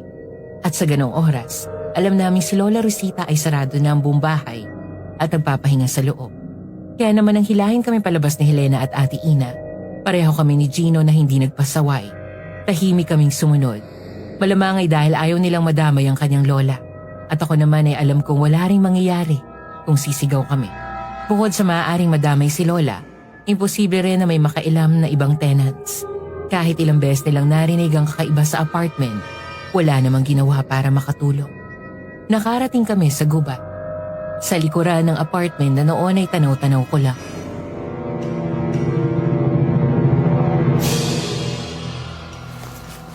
Anong gagawin niyo sa amin dito? Hindi ba masyadong delikado to, Elena? Madaling matatagpuan ang katawan nila kung dito natin sila papatayin. Papatayin? Papatayin niyo kami? Hindi pa. Iniutos lang ito sa amin ni Bossing. Don't worry. Hindi namin kayo papatayin. Pero dito malalaman natin ang totoo kung talaga nga bang hindi ikaw ang hinahanap naming aswang na manunugis. Paano? Anong balak ninyong gawin? Tatakbo kayo mula rito. Kung ikaw ang manunugis, ang mga patibong na ginawa namin sa iba't ibang parte ng gubat na to ay papatayin ka, Jasmine. Pero kung hindi, wala kaming choice kundi patayin ka. Ano? So kahit siya ang hinahanap nyo o hindi, papatayin nyo pa rin siya? Oo. At maging ikaw. Oh. Kailangan lang muna naming makasiguro. Tama. Ang sabi ni Bossing, siguraduhin muna natin kung totoong si Jasmine ang hinahanap namin. At ito lang ang nag-iisang paraan para malaman yun. Hindi ako ang hinahanap ninyo. Pangako, inosente ako. Hindi ako aswang umanunugis. Tao ako! Tao ako! Kung ganon, takbo na! Para malaman na natin ang totoo, takbo! Shit! Tara, Jasmine! Takbo! Mabilis kaming tumakbo ni Gino, Miss Ligaya. At alam naming isa sa dahilan ay paraan iyon para makatakas. Kaya naman habang tumatakbo kami sa loob ng madilim na gubat, pareho kaming lumilinga sa paligid para hanapin ang pwedeng daanan. Ngunit habang lumalayo kami, para bang lalo lang kaming nakukulong sa kadiliman ng gubat. Kung hindi dahil sa liwanag ng buwan na pilit na sumisingit sa pagitan ng mga puno, hindi na namin makikita ang aming daraanan. Pero kahit ganoon, Miss Ligaya, nagiging maingat pa rin ako.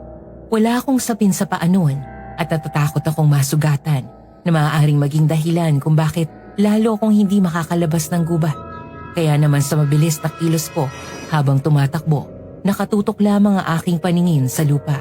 Hindi nagtagal, biglang may tumama sa ulo ko, Miss Ligaya. Mamasa-masa ito at parang may ilang likidong pumapatak pa sa aking uluhan at noo. Nang tiningnan ko para alamin kung ano iyon, napabagsak ako sa gulat nang makita ko ang isang nakatiwarik na bangkay sa aking harapan.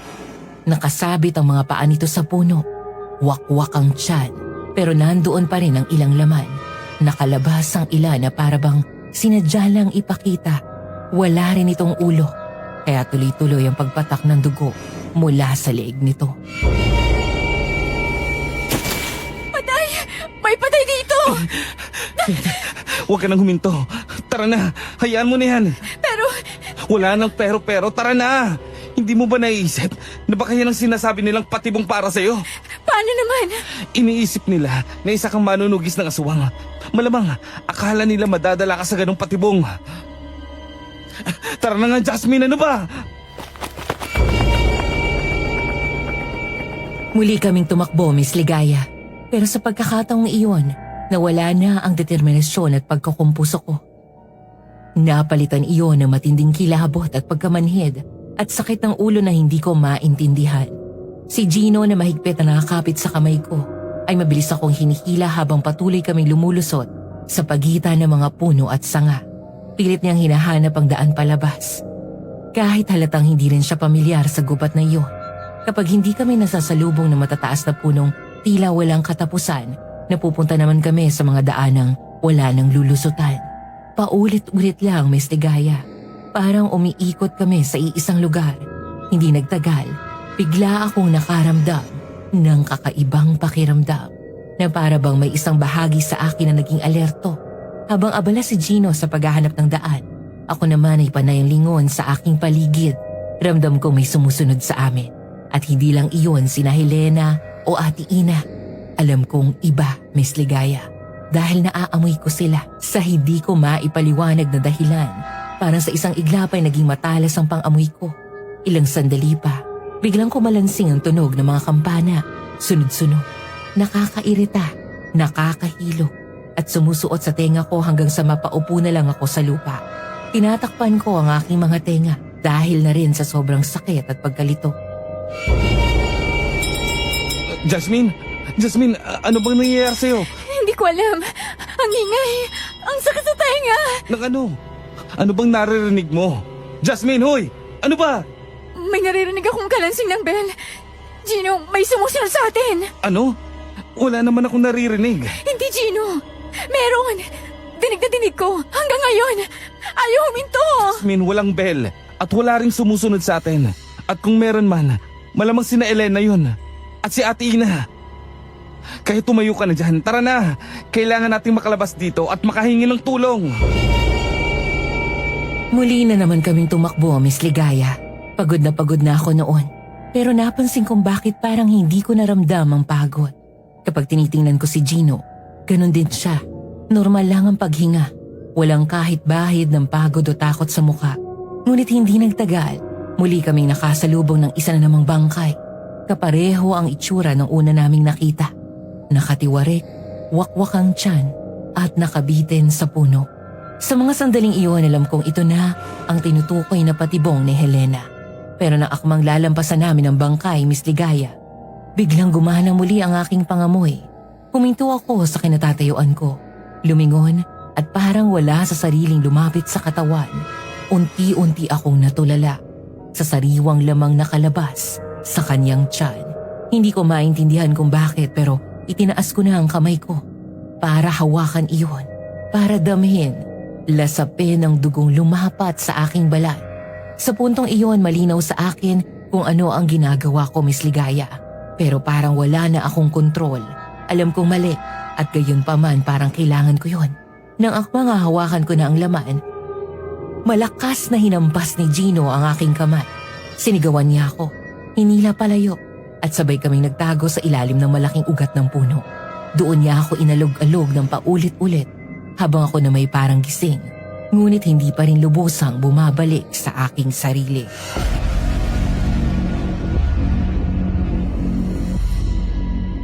Nasisiraan ka na ba talaga ng ulo? Bakit mo ginawa yun? Gusto mo talaga mapatay ka ni Elena?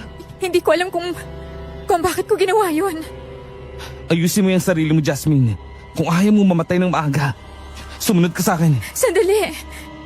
Hindi ko alam kung ano nangyayari. Parang may kakaiba. Hindi mo na kailangan pang isipin yan ngayon. Ang importante, makaalis tayo dito. At ikaw, mas mabuti bang bumalik ka na muli sa Maynila? Gino, nandito na naman siya. Yung bell, naririnig ko na naman. Ano? Jasmine, wala naman ako naririnig eh. Tara na, tumakbo na lang tayo. Gino, ang sakit sa tenga! Bilisan na natin ang pagtakbo. Tara na! Shh! Wait, huwag ka maingay. May naririnig ko na mga yabag papalapit sa atin eh. Baka sina Elena yun. Hindi sila yon. Mga bata ang parating, Gino. Anong nangyayari sa akin? Naririnig ko sila at parang naamoy ko sila. Shit, masama to. Tara, kung may mga bata sa gawing yun, ibig sabihin, doon ang daan palabas ng gubat. Tara na! At Jasmine, paglabas natin dito, ano man ang mangyari, huwag mo akong bibitawan na. Naintindihan mo ba? Oo, naintindihan ko.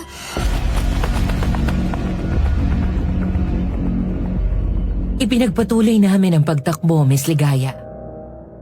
At ilang hakbang lamang ay tuluyan na naming narating ang palabas na daanan. Hindi ito kalsada o anumang road. Isa lang itong makipot na landas na parabang nagiging daan lang dahil sa paulit-ulit na naaapakan ng tao. Habang sinusundan namin ang marka ng daan, nakarating kami sa likuran ng bahay ni Lola Rosita. Akala ko noon ay magtatago kami roon para tumawag ng pulis. Ngunit hindi. Hinila ako ni Gino patungo sa kanyang apartment, Miss Ligaya. Pagdating doon, hindi ko inaasahan ang nakita ko sa loob ng silid. Sa bawat sulok ng pader, may malalaking canvas. Ang iba ay nakasandal sa ibaba. Ang ilan ay magkapahatong dahil sa dami. O kaya naman ay magulong nakasalansan sa sahig. At lahat ng iyon, Miss Ligaya, iisa ang laman ng portrait. Isang portrait ng babaeng nakapulang damit. May hawak na kamerang duguan. At sa likod nito ay pakpak na tila sa isang halimaw. Ngunit hindi iyon ang pinaka nakakakilabot. Dahil ang babae ay hindi ko maitatangging ako yon. Mula sa mga mata, ilong at hugis ng muka, walang pinagkaiba sa aking itsura.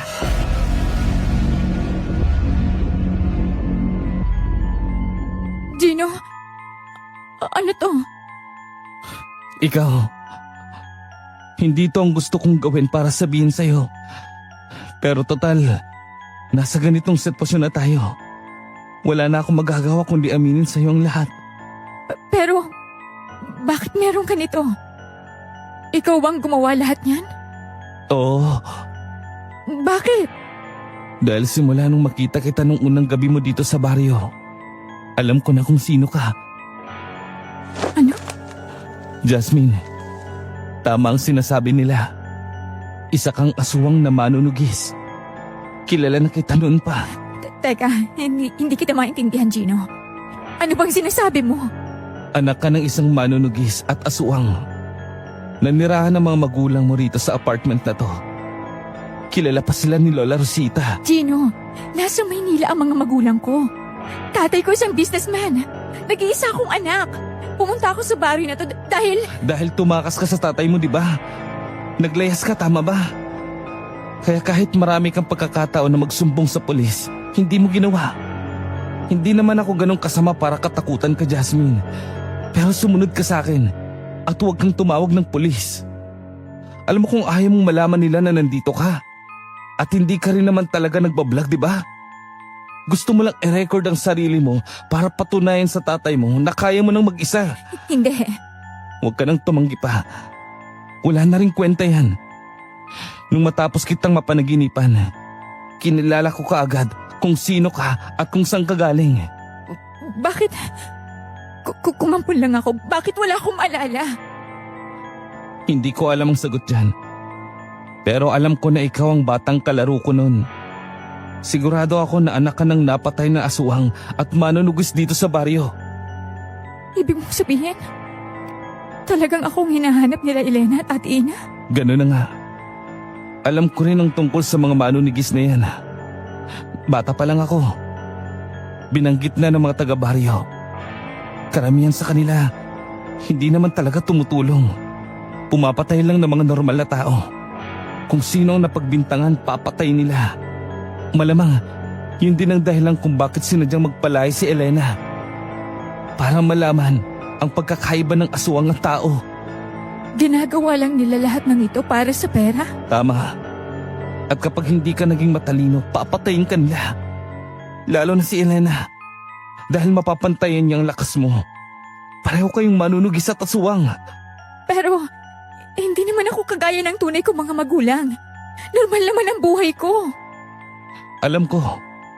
Pero kapag nagpadala ka sa gutom o sa amoy tulad ng nangyari kanina sa gubat, pasensya na Jasmine pero kahit ako, hindi kita hayaang mabuhay pa. Anong gagawin ko? Bumalik ka sa Maynila. Huwag mo nang balikan ang baryo na to. Paano kung mahuli ako ni Elena? Kailangan muna natin silang patayin bago ka umalis. Ano? Hindi na sila mga tao. Nawala na ang kaluluwa ng dalawa. Si Elena, isang aswang.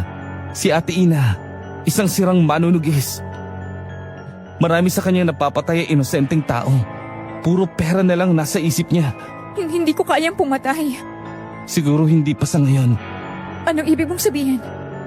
Ibig kong sabihin, kapag alam mong nasa panganib tayo, gagawa ka ng paraan para makatakas. At kung may pagkakataon, gawin mo yun, Jasmine. Paano kung tuluyan na akong maging masama dahil sa gutom na yan? Kung gano'n na mangyari, magiging aswang ka ng tuluyan. Magugutom ka sa laman at papatay ka ng maraming tao. Pag nangyari yun, ako mismong papatay sa'yo. Kaya siguraduhin mong hindi ka magpapadala. Naiintindihan mo ba? Naiintindihan ko. Mabuti. O ano, handa ka na? Anong plano mo? Paano natin sila matatalo? Sandali. Heto, hawakan mo tong punyala. Yang kutsilyo ang makakapatay ng aswang. Kailangan mo lang siyang saksakin sa puso at tapos na. Pero mag-iingat ka, Jasmine. Tandaan mo, isa ka ring aswang. Kaya pwede ka ring mapatay kung hindi ka magbantay.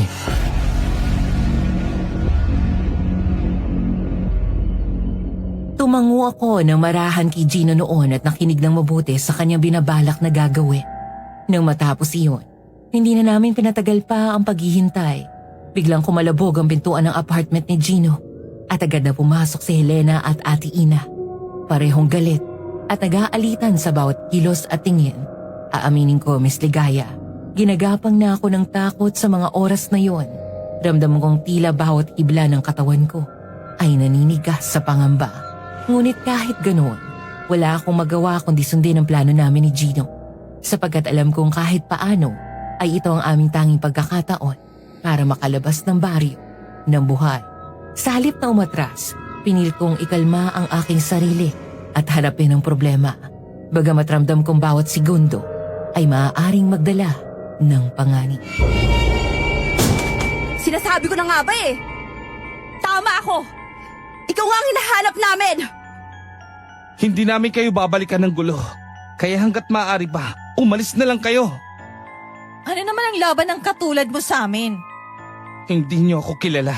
At wala rin kaming pakialam sa'yo. Baka nakakalimutan mo kung sino ang ama ni Jasmine, ha, Helena? Pinuno siya ng mga aswang. Kaya kahit aswang ka rin, hindi mo mapapantayan ang lakas ni Jasmine. Talaga ba? Tingnan na lang natin. Mabilis ang mga sumunod na mga nangyari, Miss Ligaya. Agad akong sinugod ni Helena. Si Gino naman ay inambang saksakin ni Ate Ina. Pero nagulat din ako sa bilis niyang kumilos. Maliksi siya at magaling makipaglaban para bang isa sa mga karakter sa action movie. Si Ate Ina naman, kahit babae ganun din. Halos nagpapalitan lamang sila ng sipa at suntok at ni isa sa kanila ang natatamaan. Ako naman ay wala namang mahagawa kundi umatras at umiwas kay Helena na ngayon ay namumula at nanilisik na ang mga matang nakatingin sa akin. Sa bilis niya hindi ko maintindihan kung paano ko siya naiiwasan, lalo na nang akmang kakalmutin niya ako at mabilis kong napigil ang kanyang kamay. Pagkatapos noon malakas ko siyang itinulak na naging dahilan kung bakit siya tumilapon palabas ng apartment building. Maging si Gino at Ate Ina ay namimilog ang mga mata at napalingon sa akin. Hindi ko alam kung ano ang susunod na gagawin. Lalabas ba ako para lapitan si Helena o tatakbo na lang? Pero bago pa ako nakapagdesisyon, muling sumugod si Helena sa akin. Siguro dala ng adrenaline, agad ko siyang sinalubong at doon muli kaming nagpalitan ng atake. Magaling siya, mas magaling kay Ate Ina. Ilang beses niya ako nasuntok, pero hindi iyon ang pinakakamangha-mangha, kundi ang katotohanan na nagagawa kong makaganti. Nagagawa kong ibalik ang mga suntok niya sa kanya. At sa huli, siya ay tuluyang napahiga sa lupa. Siguro kahit wala akong karanasan sa pakikipaglaban noon, Miss Ligaya ang lamang ko sa kanya ay natural na galaw ng katawan ko. Nakakatuwa at nakakamangha na sa parehong pagkakataon ay nagagamit ko yon. Pero nakakatakot din dahil bukod sa ayaw kong makapatay, ayaw ko rin talaga maging halimaw. Pero hindi rin talaga natin hawa ang ating tadhana. Ilang taon kitang hinanap. Nagpabalik-balik na ako sa baryong to para lang mahanap ka. Hindi naman ako masama. Kahit na totoo man na aswang ang tatay ko at manunugis ang nanay ko, hindi ako kagaya nila. Namumuhay ako ng normal bilang tao. Tingin mo ba may pakialam ako dyan? Ang presyong nakapatong sa ulo mo ang gusto ko. Kaya mabuti ka man o hindi, wala akong pakialam. Sandali! Gino, Sigurado ka bang may kapalit ng malaking halaga si Jasmine? Anong klaseng tanong yan? Sa palagay mo ba gagawin namin to kung wala? Anong tingin mo sa amin? Mga bayani na nagliligtas ng tao? Sino unang manunugis pa yata ang mga kwento sa'yo ng lola mo, Gino? Alam ko naman na pera lang ang habol nyo. Kaya nga kahit haka-haka lang, pinapatay nyo, di ba? Saan mo naman nalaman yan? Sabi ko na sa inyo, Ate Ina, hindi nyo ako kilala. Manahimik ka na lang. Wala kaming pakialam kahit sino ka pa eh. Ano ngayon kung marami kang nalalaman tungkol sa amin? Mamamatay ka rin naman ngayong gabi. Baka naman pwede pa natin pag-usapan to. Kung pera lang ang habol mo, pwede kitang bayaran. Basta huwag niyo lang kaming saktan. Ganun ba talaga kababang tingin mo sa amin, ha? Sa trabaho namin bilang mga manunugis, isang malaking oportunidad ang mahuli ka. Pero wala naman akong ginagawang masama sa inyo. Kung iisipin, mas masama pa nga kayo kaysa sa akin eh. Pumapatay kayo ng mga aswang. Kahit na karamihan sa amin, gusto na rin mamuhay ng normal. Bakit hindi niyo muna alamin bago pumatay ka agad? Alam mo, Jasmine, itiko mo na lang yung bibig mo, ha? Kung may masama dito, ikaw yun! Tao ako, at hindi ka gaya mong may lahing halimaw. Ano ngayon kung inosente ka? Bukas makalawa o sa isang linggo, malaki pa rin ang posibilidad na pumatay ka ng tao. Dahil sa kumakalamong sikmura. Hindi mangyayari yan, Ate Ina. Hindi ako halimaw! Kahit paulit-ulit pa pang sabihin yan, halimaw ka pa rin! Aswang! Hindi ko alam kung anong dapat kong maramdaman noon, Miss Ligaya. Galit ba o lungkot? Dahil may katotohanan ng sinabi niya. Basta ang alam ko parang may sariling isip ang katawan ko noon. Kahit anong pilit kong ayusin ang sarili, ikalma, papanatagin ang loob, para bang sasabog na ako. Nag-iinit ang balat ko, maging ang aking mga mata. Pakiramdam ko ay nagliliyab na ako sa loob. Hindi na ako mapakali. Ang gusto ko na lang ay isigaw ang lahat ng namumuo sa aking tiyan. At nang ibuka ko ang bibig para sana huminga, doon na nagbago ang lahat. Sa puntong yun alam kong hindi na ako ang kumokontrol sa aking sarili. Malakas akong sumigaw at bigla ko na lamang sinakal si Helena. Kitang-kita ko, Miss Ligaya, kung paanong pigil hiningang pingilit niyang inaalis ang kamay ko sa kanyang leeg.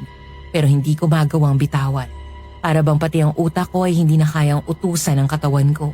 Sunod-sunod ang pilit niyang pagkalmot sa akin. Ngunit lalo ko lamang siyang inilayo. Sinasakal ng mas mahigpit pa. Hanggang sa hindi ko na marinig ang sarili kong hininga. Tanging hagalpak na tawa na parang sa demonyo ang lumalabas sa akin. Kung magiging demonyo man ako, sisiguraduhin kong ikaw ang kauna-unahang mapapatay. Sinasabi ko na nga ba? Halimaw ka rin talaga! Nagtatago ka lang sa inosente yung mukhang yan! Ano naman ngayon? Hindi naman kasi ako katulad mong nagkakandara pang maging malakas. Akala mo ba mapapantiin mo ako dahil nag-aswang ka rin? Masyado kang mataas mangarap. Hindi basta-basta ang lahing to. Hindi mo ako kilala. Kayo? Huwag mong sabihin. Oo. Nasa katawan ng nakikita mo ngayon ang kanyang ama. At ako yon. At habang may mga katulad mo na gustong saktan siya, sa kabila ng kanyang pamumuhay bilang normal, hindi ako aalis hanggang hindi nauubos sa mga katulad ninyo. Matapos yon, Miss Ligaya, walang pag-aalinlangan ang naramdaman ko nang mahawakan ko ang punyal na ibinigay ni Gino sa akin sa likuran habang sinasakal ko si Helena. Dinig ko ang mga sigaw ni Ate Ina habang si Gino naman ay pilit siyang pinipigilan na makalapit. Pinagpatuloy ko ang mahigpit na pagsakal at noon ay tuluyan ng hindi na makawala si Helena. Gumagawa siya ng paraan para makatakas, ngunit kahit anong gawin niya, hindi siya makaalis sa aking mga palad. Kaya walang pag-aalinlangan kung dahan-dahang ibinaon ang punyal sa kanyang dibdib. At pakiramdam ko noon ay para bang pinapanood ko ang pag-agos ng itim na dugo sa katawan niya. Isang bagay na hindi ko maitatanggi sa aking sarili. Habang sumisigaw na malakas si Helena sa sakit, nakita ko rin kung paano tuluyang nagpalitan ng atake si Gino at Ate Ina hanggang sa masaksak ni Gino si Ate Ina sa tiyan. Bago pa bumagsak sa sahig si Ate Ina, tanda ko pa kung paano niya isinumpa si Gino at sinabing babalikan niya at papatayin siya. Pero hindi pa man natatapos ang mga salitang iyon, ay binawian na siya ng buhay. Sa sobrang pagod, bigla akong napabagsak sa sahig. Isinubsob ko ang mukha ko sa aking mga palad at habang ganoon ang aking ginagawa, narinig ko ang yabag ng mga paa, ang tunog ng bell at ang pagbagsak ng mga pintuan at bintana ng kapitbahay na wala namang pakailam sa kanilang paligid.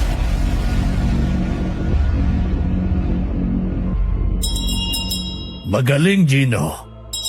Sinabi ko na nga ba, maaasahan ka pa rin. Mang Dino, Kumusta ka, Iha? Alam kong napagod ka ng gusto. Halika, doon tayo sa bahay ni Rosita. Kanina pa siya naghihintay sa'yo. po? Bakit po? Halika, sumunod na lang tayo.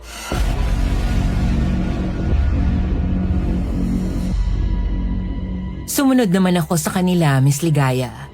Lumabas kami ng apartment building at agad na pumunta sa bahay ni Lola Rosita. Pagbukas ng gate, nakita namin siya sa labas ng kanyang pinto. Tahimik na naghihintay.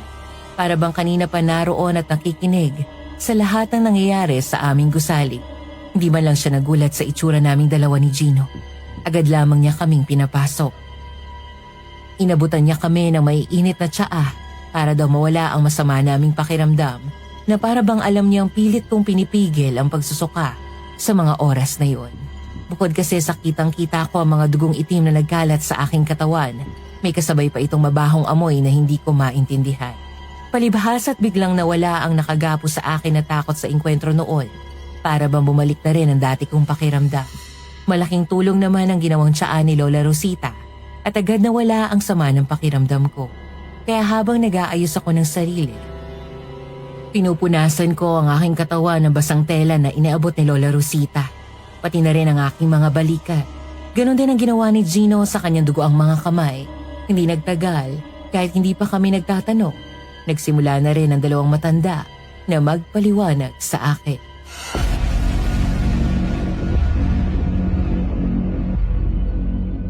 Matagal na nga kitang kilala, Iha. Unang tungtong mo pa lang sa apartment ko, alam ko na ikaw ang anak ni Rosa at Dante. Alam niyo po bang... na hindi sila normal na tao? Oo, alam ko ang lahat. Ako mismo ang nangaral sa kanila na mamuhay ng normal para sa ikabubuti ng kanilang anak. At ikaw yon. Ang pamilya ko mula rin sa lahi ng mga manunugis. Pero hindi ko inakala na ganito na ang ilang manunugis ngayon. Hindi ko lubos maisip na dinadamay nila ang mga inosente para lang sa pera. At yan ang dahilan kung bakit ako lumapit kay Gino para tulungan, pigilan sina Elena at Ina. Pareho na silang hindi na makontrol. Isang palpak at isang nagyayabang. Nang malaman kong kahit inosenteng tao ang pinapatay ni Ina, noon pa lang gusto ko na siyang alisin sa pagiging manunugis.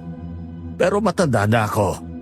Alam kong hindi nila kami papakinggan at kayang-kaya nilang tumalo sa akin. Ibig niyong sabihin, kayo po ang tinatawag nilang bossing? Ganoon na nga, Iha. Pero bakit hindi niyo na lang sila ipahuli sa pulis noon pa? Kilala ko ang dalawang yon. Wala silang sinasanto. Kapag pumatay sila ng otoridad at kumalat ang balita, paniguradong magugulo ang baryo. Pero parang wala namang pakialam mga mga taga-baryo. Mang Dino. May pakialam sila, Iha. Pero alam nilang walang magagawa ang pulis sa ganitong problema ng ating baryo. Ang lugar na ito ay pugad ng mga aswang. May mabubuti at may hindi. At alam ng lahat na may mga manunugis para pigilan ang mga aswang na yon. Kaya ang tanging gagawin ng iba ay manahimik at hayaan ang mga manunugis sa kanilang trabaho, ganun po ba? Ganon na nga, Iha. Wala din namang laban ng mga normal na tao sa katulad nila. Masyado silang maliliksi. Ikaw, Gino, bakit parang marunong ka makipaglaban? Gaya ni Lola, manunugis din ang mga magulang ko. At sila ang nagturo sa akin ng laban. Pero mas pinili kong manirahan sa Maynila para makatakas sa ganitong gawain. Siguro, nakatadhana talaga na pareho tayong umuwi ngayon para tapusin na lahat ng to. Siguro nga. Nga pala, Iha. Matagal ko nang gustong ibigay sa iyo to. Ngunit alam kong hindi mo naaalala ang mga magulang mo. Ano po yun? Ito ang mga larawan ng iyong mga magulang. Kinuha ko yan noong Pasko. Nang magkasalo-salo kami rito sa bahay. Mahal na mahal ka nila, Jasmine. Ikaw ang buhay nila. Handa nilang talikuran ang lahat ng kanilang lahi para sa iyo. Pero, bakit po nila ako pinaampon? Nung nalaman ng ama ni Dante ang relasyon nila ni Rosa na isang manunugis, pinatay niya ang ina mo sa pag-asang mabawi ang anak niya at ikaw bilang apo. Pero isang gabi, nakatakas ang tatay mo. Nakita niya ang isang negosyante na dumaan lang sa baryo. Ipinuslit ka niya sa sasakyan ng lalaki. Hanggang nadala ka sa Maynila. Pero bakit wala po akong maalala? Dahil bago niya gawin yun, humiling siya sa kanilang Diyos na makalimutan mo siya. At ang kapalit ng hiling na yon, mawawala na siya sa mundong ito.